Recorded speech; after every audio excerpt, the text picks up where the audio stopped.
ನಮಸ್ತೆ ವೀಕ್ಷಕರೇ, ನಾನು ಈ ದಿನ ಅರ್ಧ ಹುಳು ತೆಂಗಿನಕಾಯಿ ಮತ್ತು 1 ಕಪ್ಪಷ್ಟು ರವೆಯಲ್ಲಿ ತುಂಬ ಸಾಫ್ಟ್ ಆದಂಥ ರುಚಿಯಾದಂಥ ಕೇಕ್ ಮಾಡೋದು ಹೇಗೆ ಅಂತ ತೋರಿಸ್ಕೊಡ್ತಾ ಇದ್ದೀನಿ.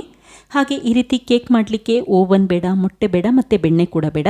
ಆದರೂ ಕೇಕ್ ಚೆನ್ನಾಗಿ ಉಬ್ಬಿರುತ್ತೆ ಮತ್ತು ತುಂಬಾ ಸಾಫ್ಟ್ ಆಗಿರುತ್ತೆ. ಹೇಗಿದ್ದರೂ ಮಕ್ಕಳಿಗೆ ಬೇಸಿಗೆ ರಜಾ ಶುರುವಾಗಿದೆ, ಏನಾದರೂ ತಿನ್ನಲಿಕ್ಕೆ ಕೇಳ್ತಾನೆ ಇರ್ತಾರೆ. ನೀವು ಬೇಕರಿಯಿಂದ ದುಬಾರಿ ಬೆಲೆಯ ಕೇಕ್ ತರಿಸೋದಕ್ಕಿಂತ ಮನೆಯಲ್ಲೇ ಈ ರೀತಿ ಆರೋಗ್ಯಕರವಾಗಿ ಕೇಕ್ ಮಾಡಿಕೊಡಿ. ಮಕ್ಕಳಿಗಂತೂ ತುಂಬ ಇಷ್ಟ ಆಗುತ್ತೆ ಮತ್ತು ಈ ಕೇಕ್ನ ನೀವು ಒಂದು ವಾರದ ತನಕ ಸ್ಟೋರ್ ಮಾಡಿ ಕೂಡ ಇಟ್ಟು ತಿನ್ನಬಹುದು. ಹಾಗೆ ನಿಮಗೆ ಈ ವಿಡಿಯೋ ಇಷ್ಟ ಆದರೆ ಪ್ಲೀಸ್ ವಿಡಿಯೋನ ಲೈಕ್ ಮಾಡಿ ಮತ್ತು ಚಾನಲ್ಗೆ ಸಬ್ಸ್ಕ್ರೈಬ್ ಮಾಡಿ. ಈಗ ಕೇಕ್ ಮಾಡೋದು ಹೇಗೆ ಅಂತ ನೋಡ್ಕೊಳ್ಳೋಣ ಬನ್ನಿ. ಮೊದಲಿಗೆ ನಾನಿಲ್ಲಿ ಅರ್ಧ ಹೋಳು ತೆಂಗಿನಕಾಯಿನ ತುರಿದಿಟ್ಕೊಂಡಿದ್ದೀನಿ.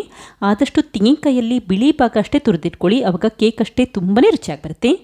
ಈಗ ನಾನಿಲ್ಲಿ 1 ಕಪ್ಪಷ್ಟು ಹಸಿ ತೆಂಗಿನಕಾಯಿ ತುರಿನ ತೆಗೆದಿಟ್ಕೊಂಡಿದ್ದೀನಿ. ಅರ್ಧ ಹೋಳಷ್ಟು ತೆಂಗಿನಕಾಯಿ ಅಂದರೆ 1 ಕಪ್ಪಷ್ಟು ತೆಂಗಿನಕಾಯಿ ತುರಿ ಉಪಯೋಗಿಸಿದ್ರೆ ಸಾಕು. ಇದನ್ನೀಗ ಒಂದು ಪ್ಯಾನ್ಗೆ ಎತ್ತಿಟ್ಕೊಂಡಿದ್ದೀನಿ. ನಂತರ 3 ರಿಂದ 4 ನಿಮಿಷ ಹುರಿದಿಟ್ಕೊಳ್ಳಿ. ಈ ಹಸಿ ತೆಂಗಿನಕಾಯಿ ತುರಿಯಲ್ಲಿರುವಂಥ ನೀರಿನಂಶ ಹೊರಟೋಗಿ ಸ್ವಲ್ಪ ಡ್ರೈ ಆಗಬೇಕು, ಅಲ್ಲಿವರೆಗೂ ಹುರಿದಿಟ್ಕೊಂಡ್ರೆ ಸಾಕು. ಬಣ್ಣ ಬದಲಾಗೋ ಅವಶ್ಯಕತೆ ಇಲ್ಲ. ನೋಡಿ, ಈ ರೀತಿ ನೀರಿನಂಶ ಹೊರಟೋಗಿ ಒಣ ಕೊಬ್ಬರಿ ಪುಡಿ ಇರುತ್ತಲ್ಲ, ಆ ರೀತಿ ಆದರೆ ಸಾಕು. ತಕ್ಷಣವೇ ಸ್ಟವ್ ಆಫ್ ಮಾಡ್ಕೊಳ್ಳಿ. ಈಗ ಈ ಹುರಿದಿರುವಂಥ ತೆಂಗಿನಕಾಯಿನ ಮತ್ತೆ ಅದೇ ಬಟ್ಲಿಗೆ ಎತ್ತಿಟ್ಕೊಳ್ತಾ ಇದ್ದೀನಿ.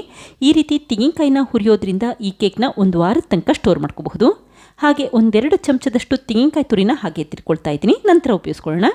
ಇದೇ ಸಮಯದಲ್ಲಿ ಒಂದು ಮಿಕ್ಸಿ ಜಾರ್ಗೆ 3/4 ಕಪ್ಪಷ್ಟು ಸಕ್ಕರೆ ಹಾಕಿದರೆ ಅದೇ ಕಪ್ಪಲ್ಲಿ 1/4 ಕಪ್ಪಷ್ಟು ಮೊಸರು ಹಾಕ್ಕೊಳ್ತಾ ಇದ್ದೀನಿ. ಹಾಗೆ ನಾನಿಲ್ಲಿ ಆರ್ಗ್ಯಾನಿಕ್ ಸಕ್ಕರೆ ಉಪಯೋಗಿಸಿರೋದ್ರಿಂದ ಈ ಬಣ್ಣ ಇದೆ, ನೀವು ಬಿಳಿ ಬಣ್ಣದ ಸಕ್ಕರೆ ಕೂಡ ಉಪಯೋಗಿಸಬಹುದು. ನಂತರ 2 ಟೇಬಲ್ ಸ್ಪೂನಷ್ಟು ಸೂರ್ಯಕಾಂತಿ ಎಣ್ಣೆ ಹಾಕ್ಕೊಳ್ತಾ ಇದ್ದೀನಿ. ಸೂರ್ಯಕಾಂತಿ ಎಣ್ಣೆ ಇಲ್ಲ ಅಂತಂದರೆ ಮನೆಯಲ್ಲಿ ಅಡುಗೆಗೆ ಯಾವ ಎಣ್ಣೆ ಉಪಯೋಗಿಸ್ತೀರಾ ಅದೇ ಎಣ್ಣೆನೇ ಉಪಯೋಗಿಸ್ಕೊಳ್ಳಿ. ಎಳ್ಳೆಣ್ಣೆ ಮತ್ತು ತೆಂಗಿನ ಎಣ್ಣೆ ಉಪಯೋಗಿಸೋದು ಬೇಡ ಅಷ್ಟೇ. ಈಗ ಸಕ್ಕರೆ ಕರಗಬೇಕು, ಅಲ್ಲಿವರೆಗೂ ರುಬ್ಬಿಟ್ಕೊಂಡು ನಂತರ ಒಂದು ಬೌಲ್ಗೆ ಎತ್ತಿಟ್ಕೊಂಡಿದ್ದೀನಿ. ಈಗ 1 ಕಪ್ಪಷ್ಟು ಸಣ್ಣ ರವೆ ಅಥವಾ ಚಿರೋಟಿ ರವೆ ಹಾಕ್ಕೊಳ್ತಾ ಇದ್ದೀನಿ. ಈ ರೀತಿ ಸಣ್ಣ ರವೆ ಇಲ್ಲ ಅಂತಂದರೆ ದಪ್ಪ ರವೆನ ಮಿಕ್ಸಿಯಲ್ಲಿ ರುಬ್ಬಿ ಪುಡಿ ಮಾಡಿಕೊಂಡು ನಂತರ ಉಪಯೋಗಿಸ್ಕೊಳ್ಳಿ.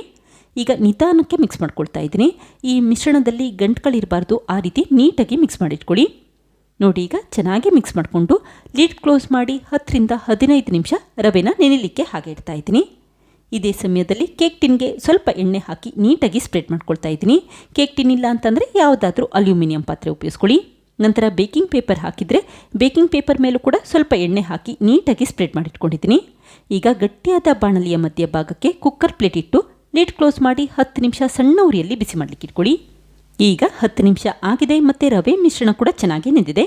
ಈ ರೀತಿ ಗಟ್ಟಿಯಾಗಿದ್ದರೆ ಚೆನ್ನಾಗಿ ನೆಂದಿದೆ ಅಂತ ಅರ್ಥ, ಮತ್ತು ಕೇಕ್ ಕೂಡ ಸಾಫ್ಟಾಗಿ ಬರುತ್ತೆ. ಈ ರೀತಿ ಒಂದ್ಸರಿ ಮಿಕ್ಸ್ ಮಾಡಿಟ್ಕೊಳ್ಳಿ. ನಂತರ ಮೊದಲೇ ಹುರಿದಿಟ್ಟಂಥ ತೆಂಗಿನಕಾಯಿ ತುರಿ ಹಾಕ್ಕೊಳ್ತಾ ಇದ್ದೀನಿ. ನೋಡಿ, ಅರ್ಧ ಕಪ್ಪಷ್ಟು ಹುರಿದಿರುವಂಥ ತೆಂಗಿನಕಾಯಿ ತುರಿ ಹಾಕಿದ್ರೆ ಈ ರೀತಿ ಅರ್ಧ ಕಪ್ಪಷ್ಟು ಗೋಧಿ ಹಿಟ್ಟನ್ನು ಹಾಕ್ಕೊಳ್ತಾ ಇದ್ದೀನಿ. ಗೋಧಿ ಹಿಟ್ಟು ಹಾಕೋದ್ರಿಂದ ಕೇಕ್ ಪರ್ಫೆಕ್ಟಾಗಿ ಬರುತ್ತೆ ಅಂತಷ್ಟೇ. ಈಗ ಸ್ವಲ್ಪನೇ ಹಾಲನ್ನು ಹಾಕಿ ನಿಧಾನಕ್ಕೆ ಮಿಕ್ಸ್ ಮಾಡಿಟ್ಕೊಳ್ಳಿ. ಮೊದಲು 1/4 ಕಪ್ಪಷ್ಟು ಹಾಲನ್ನು ಹಾಕ್ಕೊಳ್ತಾ ಇದ್ದೀನಿ. ಹಾಗೆ ಮಿಕ್ಸ್ ಮಾಡಬೇಕಾದ್ರೆ ಒಂದೇ ಸರಿ ಮಿಕ್ಸ್ ಮಾಡಲಿಕ್ಕೆ ಹೋಗಬೇಡಿ. ಈ ರೀತಿ ಸ್ವಲ್ಪ ಹಾಲನ್ನು ಹಾಕಿ ನಂತರ ಮಿಕ್ಸ್ ಮಾಡಿಟ್ಕೊಳ್ಳಿ. ಈಗ 1/4 ಕಪ್ಪಷ್ಟು ಹಾಲನ್ನು ಹಾಕಿ ನೀಟಾಗಿ ಮಿಕ್ಸ್ ಮಾಡಿಟ್ಕೊಂಡಿದ್ದೀನಿ. ನಂತರ ಮತ್ತೆ ಸ್ವಲ್ಪ ಹಾಲನ್ನು ಹಾಕ್ಕೊಳ್ತಾ ಇದ್ದೀನಿ.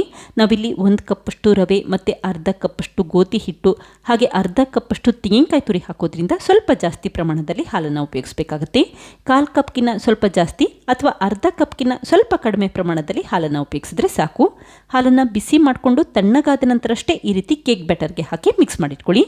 ನೋಡಿ, ಇಡ್ಲಿ ಹಿಟ್ಟಿರುತ್ತಲ್ಲ, ಆ ಕನ್ಸಿಸ್ಟೆನ್ಸಿಯಲ್ಲಿ ಕೇಕ್ ಬ್ಯಾಟರ್ ಮಾಡಿಟ್ಕೊಳ್ಳಿ. ಈಗ 2 ಟೇಬಲ್ ಸ್ಪೂನಷ್ಟು ಕರಗಿಸಿರುವಂಥ ತುಪ್ಪ ಹಾಕ್ಕೊಳ್ತಾ ಇದ್ದೀನಿ. ತುಪ್ಪ ಹಾಕೋದ್ರಿಂದ ಕೇಕ್ ತುಂಬ ರುಚಿಯಾಗಿರುತ್ತೆ. ಮತ್ತು ಮೊಟ್ಟೆ ಹಾಕಿದ್ರೆ ಯಾವ ರೀತಿ ಕೇಕ್ ಸಾಫ್ಟ್ ಆಗುತ್ತೆ ಅದೇ ರೀತಿ ತುಂಬಾ ಸಾಫ್ಟಾಗಿರುತ್ತೆ. ಕೇವಲ 2 ಚಮಚ ಅಷ್ಟೇ ತುಪ್ಪ ಹಾಕ್ಕೊಳ್ಳಿ.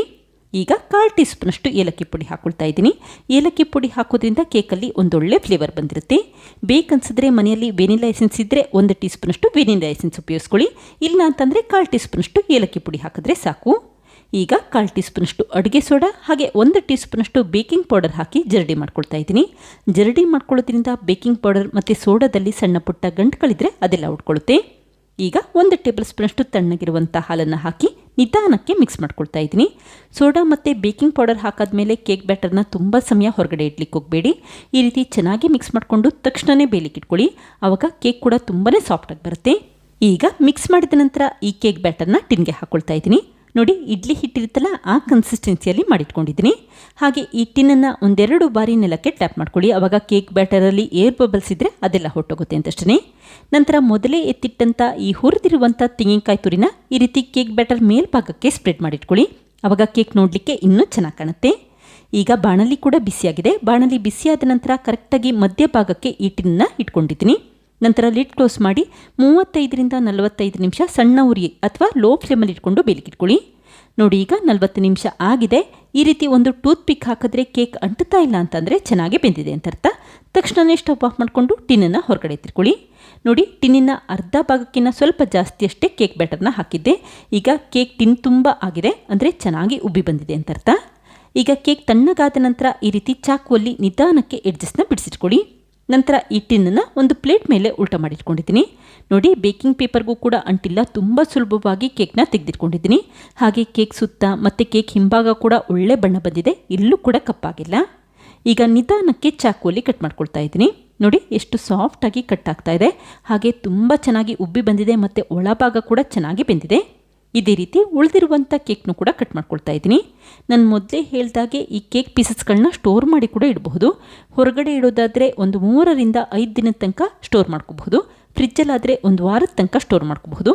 ಆದಷ್ಟು ಏರ್ಟೈಟ್ ಬಾಕ್ಸಲ್ಲಿ ಸ್ಟೋರ್ ಮಾಡಿ ಇಟ್ಕೊಳ್ಳಿ ಇಷ್ಟೇ. ಈಗ ಒಂದು ಕೇಕ್ ಪೀಸ್ನ ಕಟ್ ಮಾಡಿ ತೋರಿಸ್ತೀನಿ ನೋಡಿ, ಯಾವ ರೀತಿ ಸಾಫ್ಟಾಗಿ ಕಟ್ ಆಗುತ್ತೆ ಅಂತ ಗೊತ್ತಾಗುತ್ತೆ. ನೋಡಿದ್ರಲ್ಲ ಫ್ರೆಂಡ್ಸ್, ಎಷ್ಟು ಸುಲಭವಾಗಿ ಅರ್ಧ ಹುಳು ತೆಂಗಿನಕಾಯಿ ಮತ್ತು 1 ಕಪ್ಪಷ್ಟು ಸಣ್ಣ ರವೆಯಲ್ಲಿ ಸಾಫ್ಟ್ ಆದಂಥ ತುಂಬ ರುಚಿಯಾದಂಥ ತೆಂಗಿನಕಾಯಿ ಕೇಕ್ ಯಾವ ರೀತಿ ಮಾಡಿದೆ ಅಂತ ಗೊತ್ತಾಯ್ತಲ್ವಾ.